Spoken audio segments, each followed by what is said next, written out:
आज देखिए Joseph Prince के साथ। पिछले हफ्ते हमने इस पर बात की थी कि कैसे शांति जो यीशु पीछे छोड़ जाते हैं, यीशु कहते हैं कि सिर्फ एक बात जो वो हमसे चाहते हैं कि हम करें वो है कि वो कहते हैं यूहन्ना 27 में अंतिम पंक्ति देखते हैं, तुम्हारा हृदय व्याकुल ना हो। ये याद है आपको? ठीक है।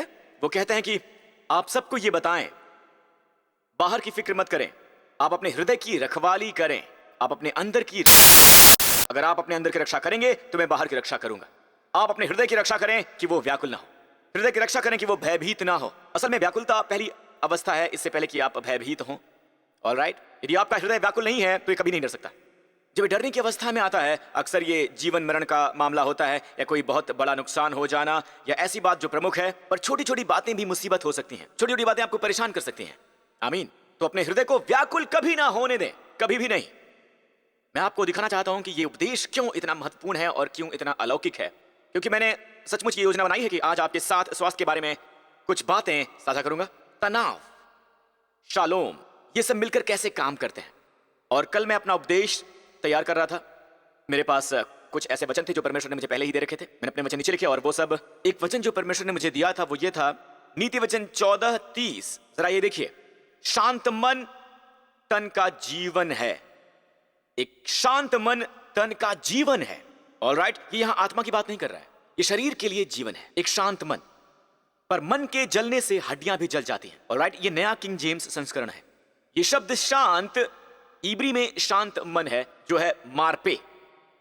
मारपे, ये इब्री में कुछ इस तरह से लगता है, दाएं से बाएं बढ़ते हुए। ऑलराइट, मारपे, इब्री दाएं से बाएं पढ़ी जाती है। यदि आप पहला अक्षर हटा दें जो ये पूरी चीज को संज्ञा बनाता है, मैम पूरी चीज को संज्ञा बनाता है, पहला अक्षर हटा दें तो आपको मिलता है रफा, जो है चंगाई। आपने यहोवा रफा सुना है? ठीक है, ये वो प्रभु है जो चंगाई देता है। तो रफा आता है मारपे से। तो दरअसल ये चंगा मन है जो शरीर के लिए जीवन होता है। तो बाय द वे, यदि आप एटोमोलॉजी में गहरे जाएं, ऑलराइट, रफा का मूल, चंगाई का मूल है, वो है रफा, जिसमें है एक है। और रफा का मतलब है रिलैक्स ब्रदर, रिलैक्स।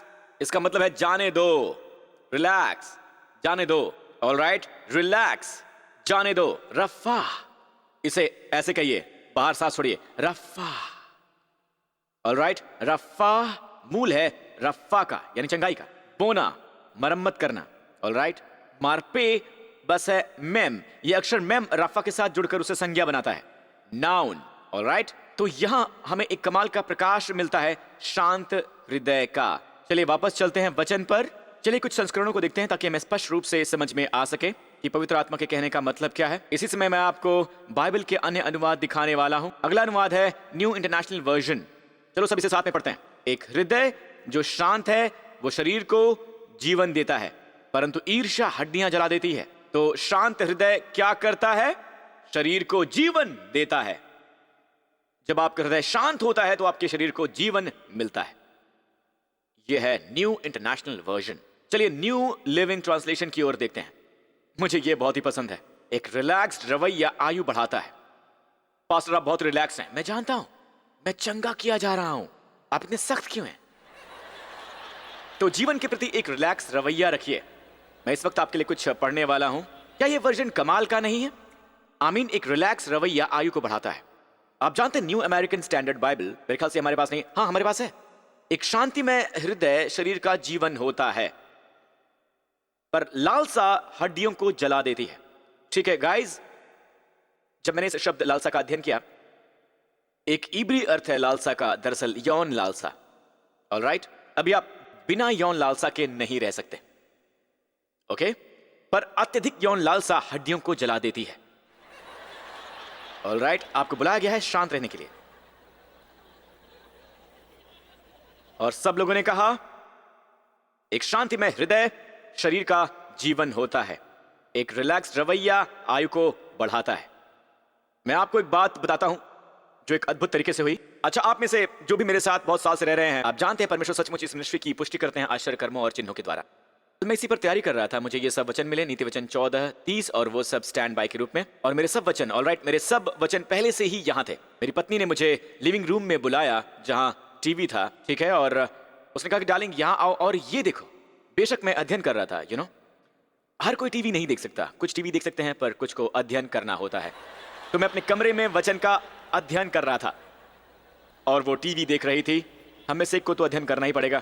तो मैं उसके पास गया तो उसने कहा कि ये देखो टीवी में क्या आ रहा है। तो मैंने देखा और वो दरअसल था एक डॉक्यूमेंट्री। शीर्षक था कैसे जिए बिना यत्न के 101 वर्ष तक, बिना कोशिश के। ये कमाल का था। पता है 85% जो उसने बताया था वो सब तनाव के बारे में था। ऑलराइट, उस डॉक्यूमेंट्री में जेनेटिक्स की बहुत ही कम मात्रा थी, बहुत ही कम मात्रा।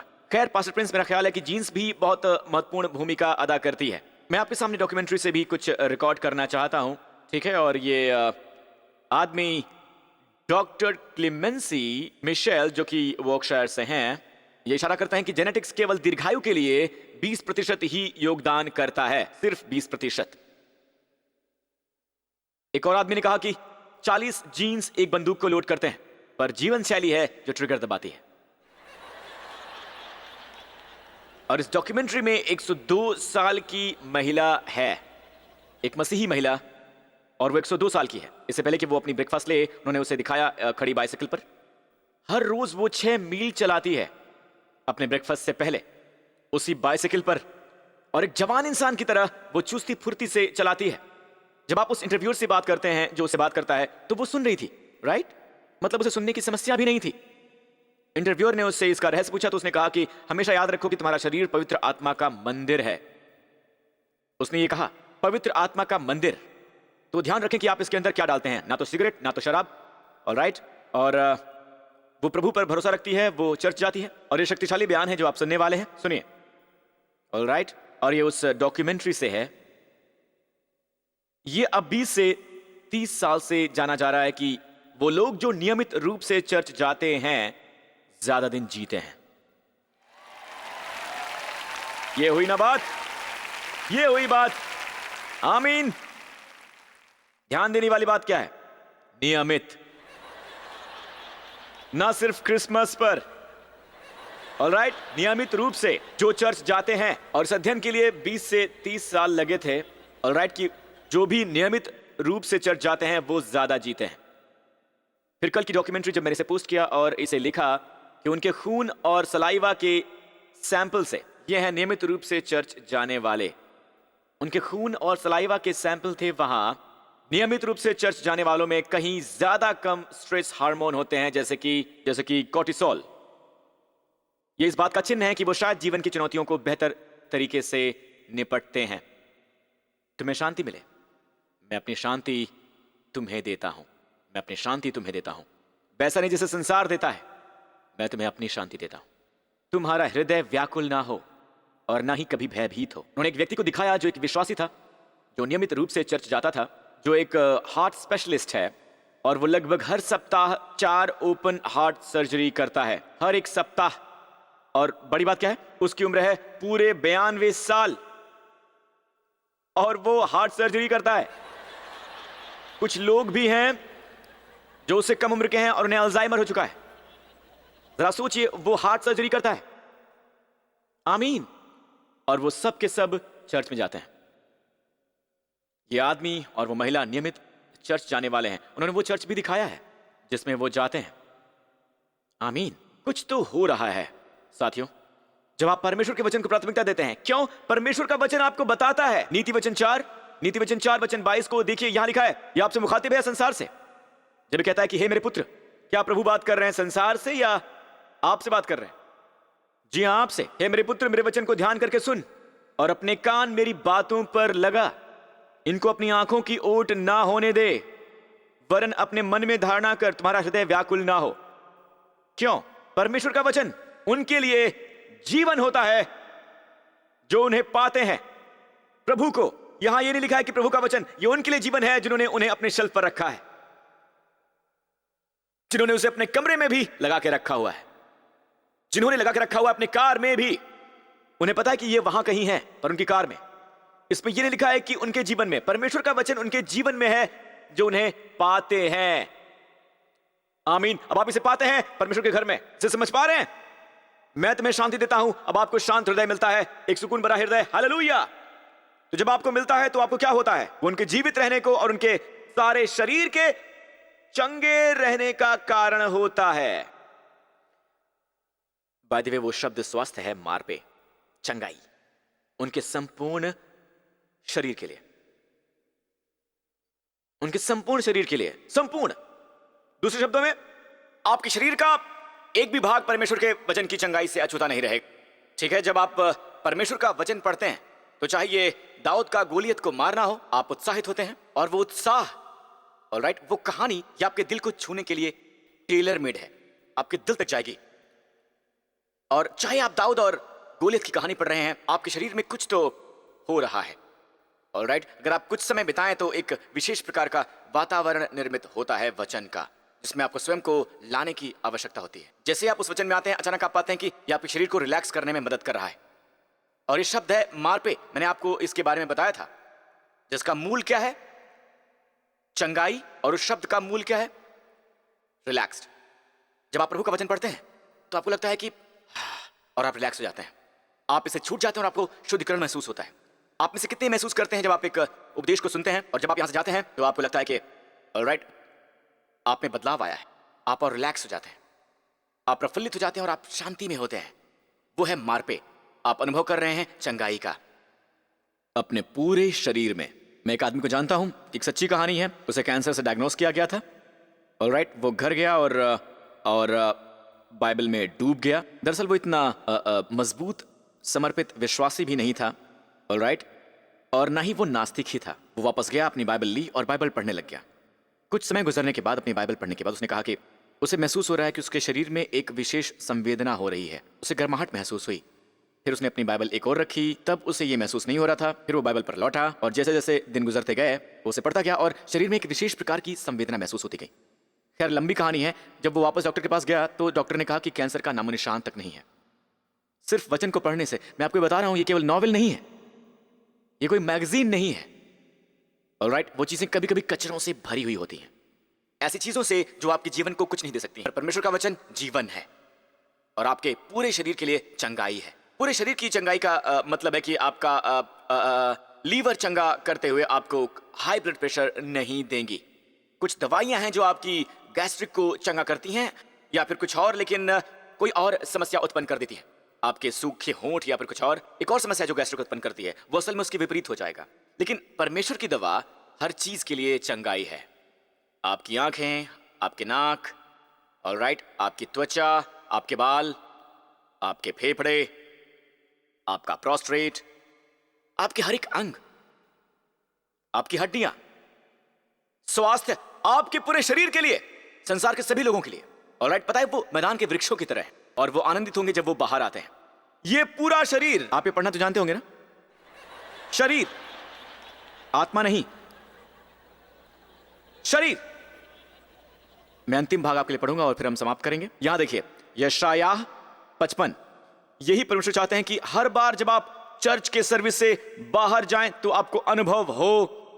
अगर आपका परमेश्वर के अभिषेक प्राप्त वचन से सामना हुआ है तो आपको अनुभव होगा, क्योंकि तुम आनंद के साथ निकलोगे और शांति के साथ पहुंचाए जाओगे। तुम्हारे आगे आगे पहाड़ और पहाड़ियां गला खोलकर जय जयकार करेंगी और मैदान के वृक्ष तालियां बजाएंगे।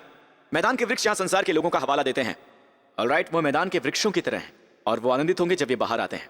वो आनंदित होंगे, वो हाथों से तालियां बजाएंगे। ठीक है, आप एक आशीष होते हैं। आप जहां कहीं भी जाते हैं, आप जहां कहीं भी जाएं, लोग परमेश्वर का धन्यवाद करते हैं कि आप वहां से गुजरे हैं, उनके जीवनों में कदम रख रहे हैं। जब आप उनकी बुटीक में जाते हैं, आप उनके रेस्टोरेंट में जब जाते हैं, उन्हें खुशी होती है, वो हाथों से तालियां बजा रहे होते हैं, क्योंकि आप आनंद से बाहर आएंगे। जाहिर है कि आप कहीं थे इससे पहले कि आप कहीं बाहर गए, और आप बाहर गए। आप देखिए, बाहर जाइए, बाहर निकलिए, तो हर बार जब आप चर्च जाते हैं तो आपको यह अनुभव होना चाहिए, आनंद और शांति।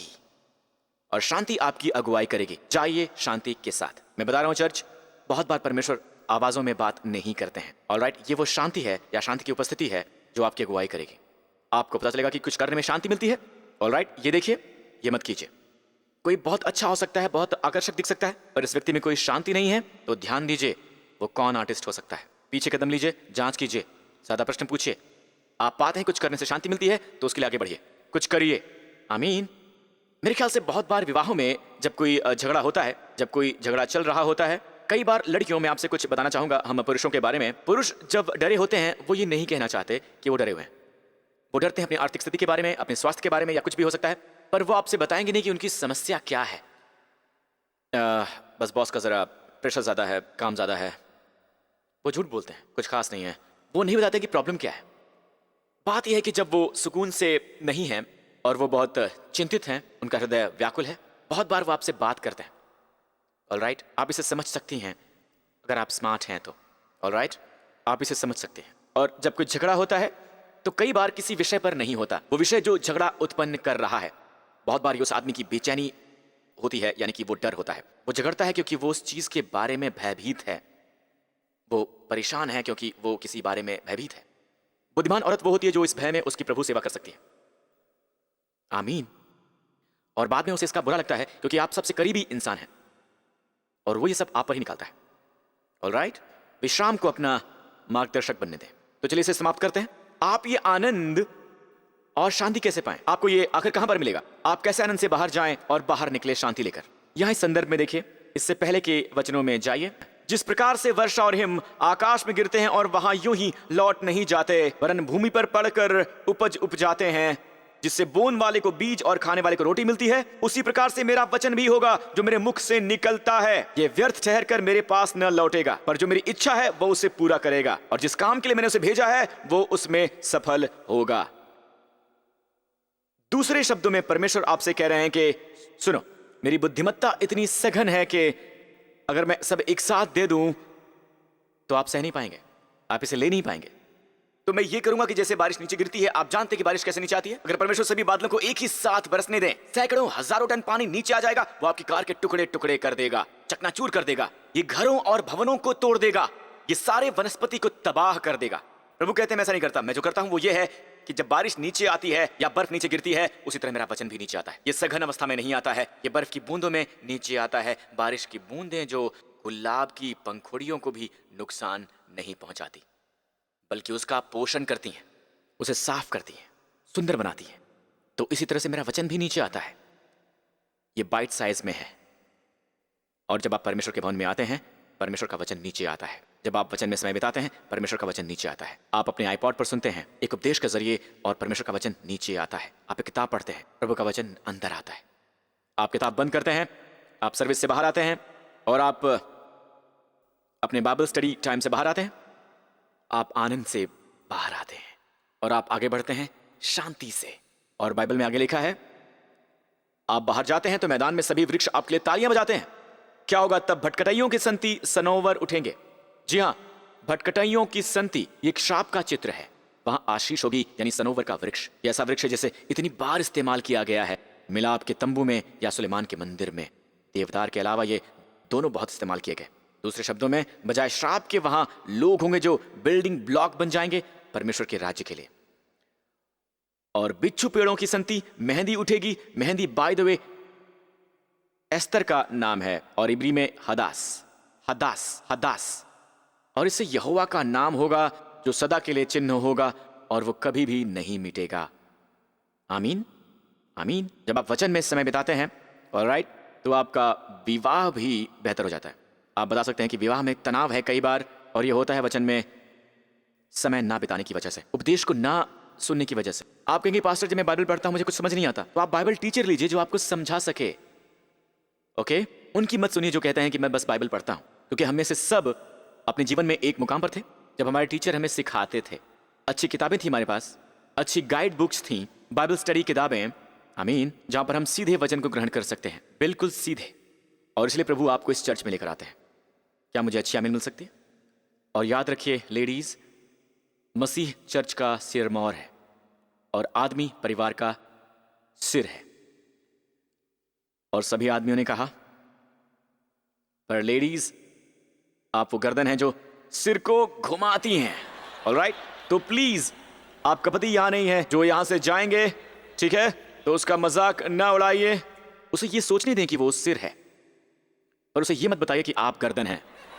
ऑलराइट, उसे फैसला करने दें, या फिर उसे इस तरह से घुमाएं कि चलो इस तरफ चलो चलो, और फिर आप उसे इस तरफ घुमाएं और कहें कि इस तरफ चलो, और फिर कहें डियर तुम बॉस हो, ठीक है? तो आप एक इन्फ्लुएंस हैं। आमीन, आमीन। उस डर की प्रभु सेवा करना सीखें। आप जानते हैं एक व्यक्ति अपने दोस्त से कह रहा था, मैं बता दूं, कल रात मेरी पत्नी अपने घुटनों के बल मुझसे विनती कर रही थी। तो दोस्त ने कहा कि क्या बात कर रहा है, क्या कहा उसने? वो कह रही थी कि बिस्तर से नीचे आओ और एक मर्द की तरह लड़ो।